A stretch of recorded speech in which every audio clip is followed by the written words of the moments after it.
ఇక స్కూల్ దగ్గరికి వస్తున్నాయి. స్కూల్ దగ్గరికి వస్తుంటే ఈ ప్రైవేట్ పాఠశాలల టీచర్స్ మీద యజమానులు ఏం చేస్తే అంటే పాపం వాళ్ళ బతుకులతో ఆడుకుంటున్నారు. వాళ్ళు స్కూల్లోనే పాఠాలు చెప్పాలి, మంచి విద్యను అందించాలి, విద్యార్థిని మంచిగా తయారు చేయాలి.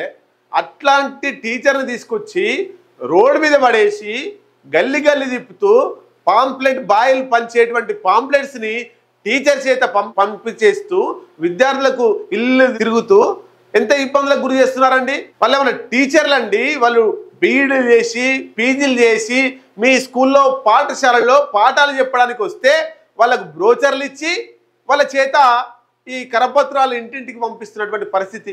కాబట్టి దయచేసి ఆ ప్రైవేట్ టీచర్లకు నేను చెప్తున్నా, మీరు పాఠశాలలకి పాఠాలు చెప్పేందుకు పోయిర్రా, బ్రోచర్లు వంచేందుకు పోతుర్రా?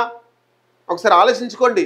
మీరు చదువుకున్న చదివేంది, మీరు చెప్తున్నటువంటి పాఠ్యాంశాలు ఏంటి, మీ స్థాయికి బ్రోచర్లు వంచడం ఏంటి, ఇంటింటికి తిరగడం ఏంటి? అదో క్యాంపెయిన్ పేరుతో మీకు ఒక మభ్యపెట్టి వాళ్ళను పంపిస్తున్నారు అనుకో. టీం సపరేట్గా పెట్టాలి. స్కూలు క్యాంపెయిన్ చేయాల్సిన అవసరం లేదండి. మీ మార్కులు మంచిగా వస్తే, మీ స్కూల్లో చదివేటువంటి విద్యార్థుల మార్కులు మంచిగా వస్తే ఎక్కడున్న విద్యార్థులు మీ స్కూల్కి వస్తారు. మీరు ఊళ్ళో తిరగాల్సిన అవసరం లేదు. దయచేసి టీచర్లు ఎవరు కూడా క్యాంపెయిన్లో, ప్రైవేట్ పాఠశాలలో ఉపాధ్యాయులు క్యాంపెయిన్లో పాల్గొనాల్సిన అవసరం లేదు. మీరు చదువు చెప్పాలి, సరిగా ఉండాలి తప్ప ఇంటింటికి పోయి పిల్లల్ని తీసుకురావాల్సిన అవసరం లేదు.